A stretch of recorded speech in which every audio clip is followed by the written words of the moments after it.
स्वागत है आप सबका एक और नई वीडियो में। तो दोस्तों आज का जो हमारा टॉपिक है वो संविधान की प्रस्तावना के ऊपर होने वाला है। तो इस चैप्टर में टोटल 60 क्वेश्चन दिए गए हैं जो कि काफ़ी इम्पोर्टेंट है। तो वीडियो को आप पूरा देखिएगा। अगर आपको वीडियो पसंद आए तो वीडियो को लाइक कर दीजिएगा और अपने दोस्तों में भी वीडियो को शेयर कर दीजिएगा। तो चलिए शुरू करते हैं आज का पहला क्वेश्चन।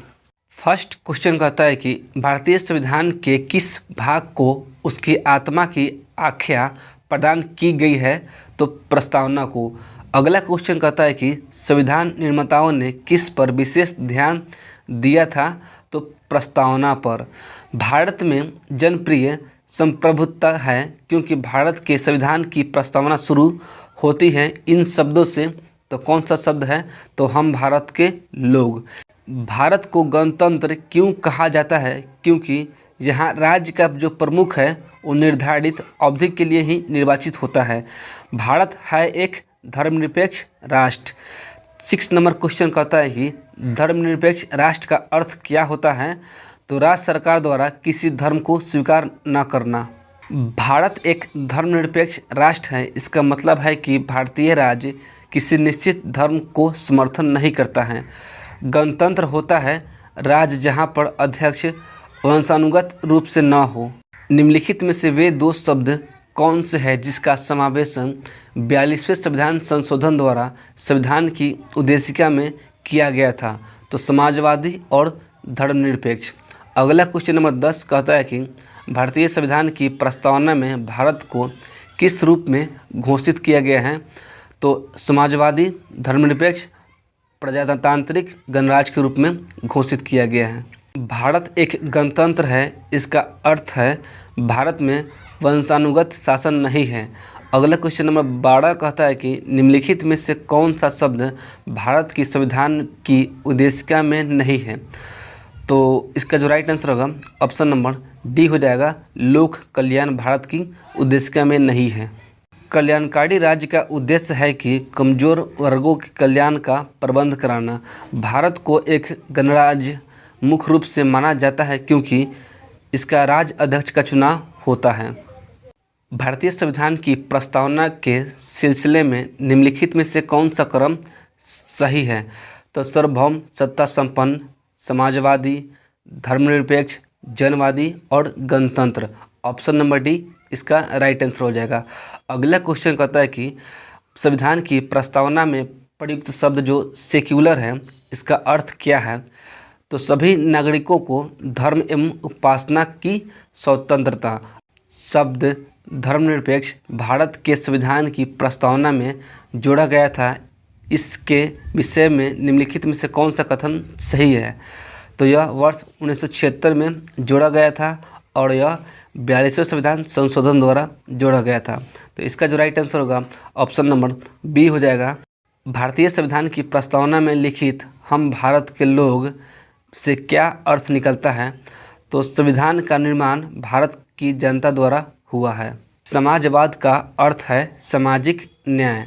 अगला क्वेश्चन कहता है कि 42वें संविधान संशोधन द्वारा प्रस्तावना में निम्नलिखित में से कौन सा शब्द जोड़ा गया था? तो समाजवाद। अगला क्वेश्चन कहता है कि भारतीय संविधान की आत्मा किसे कहा जाता है? तो प्रस्तावना को कहा जाता है भारतीय संविधान की आत्मा। भारत में लौकिक सार्वभौमिकता है क्योंकि संविधान की प्रस्तावना प्रारंभ होती है हम भारत के लोग शब्द से। अगला क्वेश्चन कहता है कि भारतीय संविधान की प्रस्तावना पर निम्नलिखित में से किस क्रांति का प्रभाव नहीं झलकता है? तो चीन की क्रांति का प्रभाव नहीं झलकता है। नेक्स्ट क्वेश्चन कहता है कि मूल भारतीय संविधान के अनुसार भारत है एक प्रभुसंपन्न लोकतांत्रिक गणराज्य। अगला क्वेश्चन कहता है कि संविधान के अंतर्गत भारतीय लोकतंत्र के आदर्शों को हम कहाँ देख सकते हैं? तो प्रस्तावना में देख सकते हैं। अगला क्वेश्चन कहता है कि 42वें संविधान संशोधन अधिनियम 1976 द्वारा प्रस्तावना में किन शब्दों को नहीं जोड़ा गया था? तो वह शब्द है गुट निरपेक्ष। ऑप्शन नंबर सी इसका राइट आंसर हो जाएगा। भारतीय संविधान की प्रस्तावना के बारे में कौन सा कथन सही है? तो उक्त शब्द 1976 में संशोधन द्वारा जोड़ा गया था। अगला क्वेश्चन कहता है कि भारतीय संविधान ने किस प्रकार के लोकतंत्र को अपनाया है? तो लोकतांत्रिक गणराज्य को अपनाया है। नेक्स्ट क्वेश्चन कहता है कि भारतीय संविधान की प्रस्तावना में वर्णित लोकतंत्र को किस रूप में स्वीकार किया गया है। तो इसका जो राइट आंसर होगा ऑप्शन नंबर डी हो जाएगा, उपयुक्त सभी, यानी कि राजनीतिक राजतंत्र, आर्थिक लोकतंत्र और सामाजिक राजतंत्र के रूप में अपनाया गया है। भारतीय संविधान की प्रस्तावना के अनुसार भारत के शासन की सर्वोच्च सत्ता किसमें निहित है। तो भारत की जनता में। भारत की संप्रभुता, एकता तथा अखंडता को अक्षुण्ण बनाए रखने तथा उसकी रक्षा करने का जो प्रावधान है वो किया गया है भारत की प्रस्तावना में। भारतीय संविधान की प्रस्तावना में जिन आदर्शों एवं उद्देश्यों की रूपरेखा दी गई है उसकी आगे व्याख्या दी गई है मूल अधिकार, राज्य के नीति निर्देशक सिद्धांतों एवं मूल कर्तव्यों में। ऑप्शन नंबर सी इसका राइट आंसर हो जाएगा। संविधान सभा में प्रस्तुत उद्देश्य प्रस्ताव में अभिव्यक्ति विचार को भारतीय संविधान के किस भाग में पूर्णतः शामिल किया गया है। तो प्रस्तावना में शामिल किया गया है। नेक्स्ट क्वेश्चन 34 नंबर कहता है कि भारतीय संविधान की प्रस्तावना से क्या स्पष्ट नहीं होता है। तो संविधान को लागू करने की तिथि। निम्नलिखित में से किन उद्देश्यों को भारतीय संविधान उद्घोषित नहीं करता है। तो अंतर्राष्ट्रीय शांति और सुरक्षा की अभिवृद्धि। नेक्स्ट क्वेश्चन कहता है कि भारतीय संविधान की प्रस्तावना में देश का कौन सा नाम उल्लेखित है। तो भारत और इंडिया। भारतीय संविधान किसके द्वारा स्वीकृत है। तो भारत की जनता द्वारा। नेक्स्ट क्वेश्चन कहता है कि भारत की संप्रभुता किसमें निहित है। तो भारत की जनता में। अगला क्वेश्चन कहता है कि भारतीय संविधान को संविधान सभा द्वारा अंगीकृत किया गया। तो 26 नवंबर 1949 को किया गया था। 40 नंबर क्वेश्चन कहता है कि भारत का संविधान पूर्ण रूप से तैयार हुआ 26 नवंबर 1949 को। नेक्स्ट क्वेश्चन कहता है कि भारतीय संविधान कब अंगीकार किया गया था।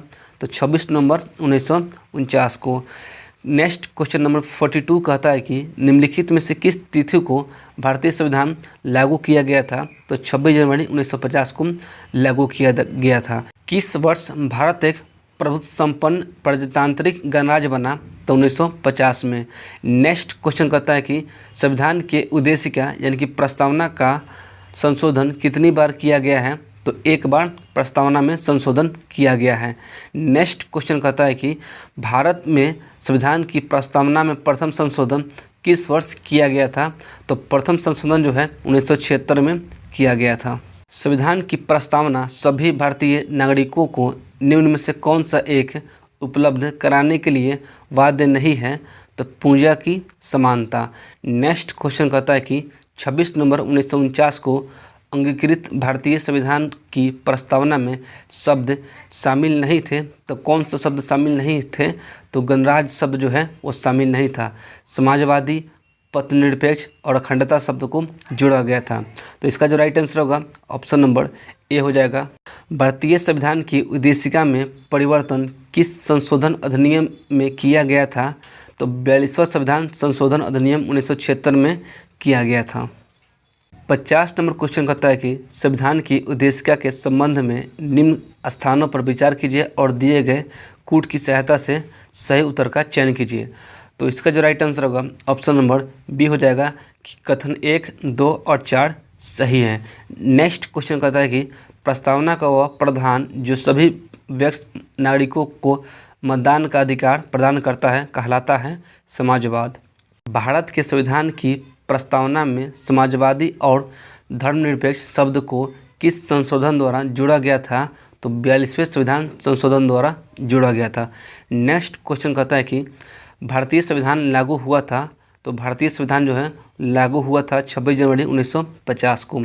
अगला क्वेश्चन कहता है कि भारतीय संविधान के किस भाग में स्पष्ट रूप से घोषित की गई है कि भारत एक धर्मनिरपेक्ष राज्य है। तो इसका जो राइट आंसर होगा ऑप्शन नंबर बी हो जाएगा, संविधान की प्रस्तावना में। भारतीय संविधान का प्राधिकार स्रोत कौन सा है। तो भारत के लोग। नेक्स्ट क्वेश्चन कहता है कि संविधान की प्रस्तावना का विधिक स्वरूप क्या है। तो यह लागू नहीं किया जा सकता। किसने भारतीय संविधान की प्रस्तावना को भारतीय संविधान की राजनीतिक कुंडली के रूप में वर्णित किया है। तो कन्हैया लाल मणिकलाल मुंशी ने किया है। नेक्स्ट क्वेश्चन कहता है कि भारत के संविधान के संबंध में निम्नलिखित में से कौन सा कथन सत्य नहीं है। तो उद्देशिका न्यायालय में परिवर्तनीय है। तो इसका जो राइट आंसर होगा ऑप्शन नंबर सी हो जाएगा। दोस्तों इस चैप्टर से जितने भी इंपॉर्टेंट क्वेश्चन थे उन सबको हमने कंप्लीट कर लिया है। तो आई होप कि वीडियो आपको पसंद आई होगी। अगर आपको वीडियो पसंद आई हो तो वीडियो को लाइक कर दीजिएगा और अपने दोस्तों में वीडियो को शेयर भी कर दीजिएगा। तो चलिए मिलते हैं अगले वीडियो में। जय हिंद।